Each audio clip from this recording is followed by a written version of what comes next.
Okay, mga kawok, imagine this, isang DOJ Secretary, si Department of Justice Secretary Jesus Crispin Remulla, na tingin natin, tagapagtanggol dapat ng batas.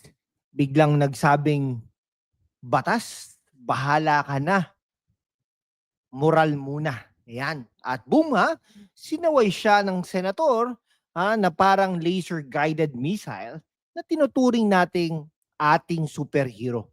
Bahala ka na, moral muna. Ayan ang sabi niya, no? So, grabe, nakakagulat nga, no? Sabi naman ni Senador Marcoleta, Mr. Secretary, you may be disbarred for doing this. Welcome to #Wakwidlan, where we dissect Philippine politics tulad ng surgical strike, sharp, funny, at walang filter. At today, ngayong araw na ito, Senador Rodante Marcoleta versus Senador Secretary Jesus Boying Remulla dyan sa Cavite sa Witness Protection Program scandal. Bakit? Dahil sa isang hearing na nag-iwan ng ashes sa Senado. Para sa ating mga OFWs dyan sa US at UK na alam ko na nagpapakapagod para sa Pilipinas pero laging updated sa politika. Ito ang episode na magpapatawa at magpapaisip habang nagko-commute dyan sa LA traffic o sipping tea dyan sa London. O mga kaibigan, bago tayo magpatuloy, hit that like button na. Subscribe for more exposés and mag-comment kung anong panig mo, Marcoleta o Remulla. Sino nga ba ang mananalo? Share nyo naman sa mga barkada nyo para magka-viral tayo. Viral na naman. Okay, and hey, send super thanks if you are feeling generous. Helps keep this channel fearless. Let's dive in. Couple of minutes of truth bombs ahead. Alam niyo po ito lang ang realization natin. Ang korupsyon ay nag-uumpisa sa bahay, nag-uumpisa sa mga paaralan. Okay, kung minsan magpapacheck ka ng attendance, biglang sinabi ni Prof, hindi na pwede dahil sobra-sobra na ang oras na na-consume mo. Late na late, absent na absent ka na, no? Pero ikaw ay magpupumilit at magpo-post ka pa sa Freedom Wall, ay yan ang diyan nag-uumpisa ang corruption, mga kaibigan. So anong nangyari? Exactly. Nung September 23, 2025, Senate Blue Ribbon Committee hearing on DPWH flood control anomalies. Billions in pork, questionable contracts, at biglang lumabas ang Diskaya couple. Mga contractors na nagtistigo laban sa ilang House lawmakers. Threats daw sa buhay nila. So apply sa Witness Protection Program or WPP under RA 6981. Simple, right? Pero hindi. Si Secretary Remulla sa gitna ng hearing sabi, they should return the money first. Morally right, even if not in law. Okay, sabi ni sabi ng ating superhero na si Senador Marcoleta, okay, Mr. Secretary, are you amending the provision of the law? You may be disbarred, Mr. Secretary. Boom! Verbal fireworks, mga kaibigan. It's like watching a telenovela pero with real stakes. Justice system or personal vendetta. Okay. Parang si Remulla ay ang kontrabida sa Marvel. He starts as hero, ends up saying, with great power comes great moral lectures. Okay, but seriously, mga kawok, this isn't just local drama. Globally, whistleblowers like Edward Snowden fight for protection without payback first. Sa CNN, look at Malaysia's 1MDB. Witnesses protected first, prosecute later. We will break it down, no? papakinggan natin, magkabilang panig, no? Sasabihin natin ang kanilang mga views, pero with critical lens. Ready na ba kayo? Let's storytell this, mga kaibigan. Okay, let me paint this picture, ha? Tulad ng epic tale. Isang ulap.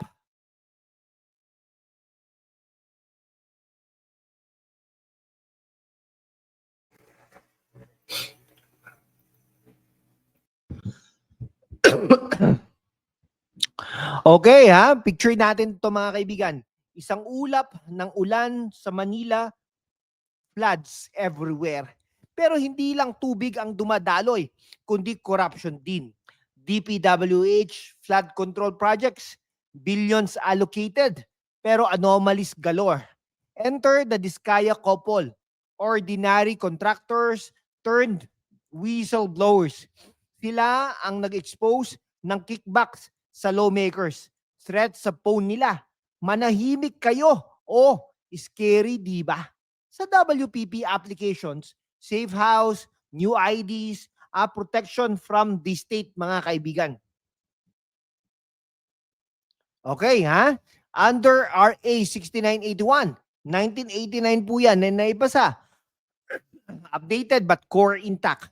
Requisites are clear. Material testimony, grave felony involvement, at threat to life. Walang restitute first clause. Okay? Section 3, admission based on testimony value and not payback. Marcoleta as legal eagle, sabi niya, restitution comes after conviction, not before. Okay, sabi ni Remulla, nag-admit naman siya, sabi niya, it's not in the law, pero pushes for moral angle. In financial crimes against the people, return the loot first. It's expected. Sabi naman ni Senator Erwin Tulfo, taong bayan above the law. Nobel, pero parang may mali. Parang saying batas is like traffic rules. Follow it convenient, pero pag may accident, blame the pedestrian. Diba, mga kaibigan? Isipin din natin. Actually, in US, mga racketeers doon, influence act cases. Witnesses get immunity first, prosecute assets later. Sa Pilipinas, this could chill future whistleblowers, mga kaibigan. Sige nga, ibabalik ko ang pera, sabi ng mga Diskaya, pero pagkatapos ko maprotect, Okay, classic Pinoy bargaining. Like, share, if that hit home. Para sa ating mga OFWs, it reminds you of remittance haggling back home. Okay, now let's champion the underdog. Wait, no, the law defender. Sabi ni Senator Marcoleta, why favor him? No? Simple lang, mga kaibigan. He's the bulwark against executive overreach. I'm very sorry for such reasoning like that. Okay, narinig po natin yan.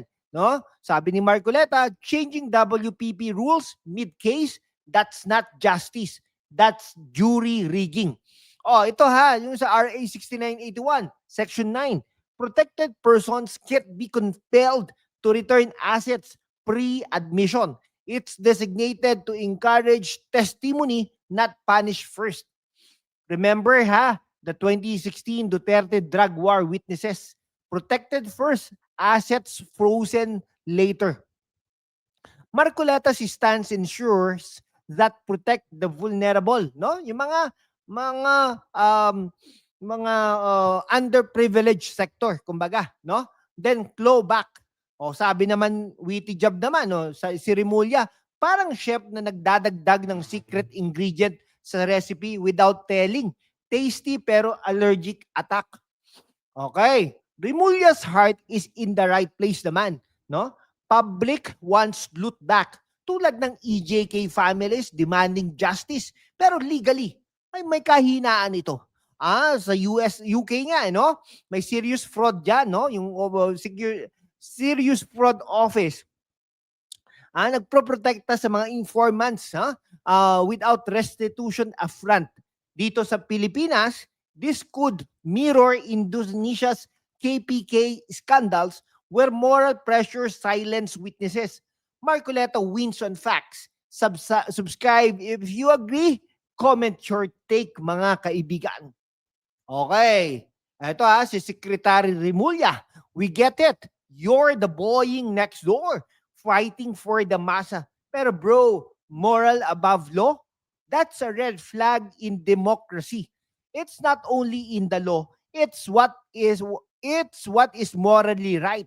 Sounds noble naman, pero quite slippery. Okay. Now, si Remulla ba ay pwedeng maging superhero? I'll save the day by making up rules, no? Sabi naman ni Marcoleta, keep off kontrabida. Okay, ito na. This sets precedent. Next time, morally testify naked. Ba? Ay, nako. DOJ's own guidelines align with RA 6981, no restitution bar. In Discaya's case, threats are real. Delaying protection, endanger lives, no? Global parallel. US enroll whistleblowers got Sarbanes-Oxley shields fears. First, no? Sa ASEAN naman, Thailand's anti-graft whistleblowers face death without it, no? Ito, pinupush ni Remulla, well mentioned, but critics says it's populist chatro, no? Ito naman si Tulfo, people above law, echoes mob rule, not rule of law. Yan. Okay, parang Pinoy movie. Hero says, batas, villain, pusong Pinoy. Who wins? You decide. Super thanks if Remulla's your guy, but think twice. Okay, mga kaibigan, no? Ay nako, nakakapagod din no, itong mga ganito, no? Wrapping up, mga kawok, key points natin dito. Marcoleta guards the law's sanctity, ensuring WPP works as intended. Remulla champions public fury, but risks eroding trust. Law first, morals guide, but don't rewrite. In global lens, mga kaibigan, Pinas needs Snowden-style protection to fight corruption. Okay, from floodwaters to Senate storms, this clash reminds us, truth needs shields, not strings. Okay, if this hook you to couple of minutes, miracle, like, subscribe, comment, Team Marcoleta, share sa mga OFW groups, no, sa FB, send super thanks. Your $5 fuels more like this. Join membership for exclusives. Mga kababayan, sa panahon ng kasinungalingan, ang katotohanan ang unang sinisikil. Pero kasama kayo, kaya nating ipaglaban ang tama. Sumali na sa aking YouTube membership. Tulungan ninyo akong manatiling malaya, walang takot, at laging handang lumaban para sa bayan. Salamat sa suporta, mga kawok. Sumali na sa #WalkWithLan YouTube channel membership at maging bahagi ng laban. See you next walk. Stay woke. Peace out at mabuhay ang Pilipinas.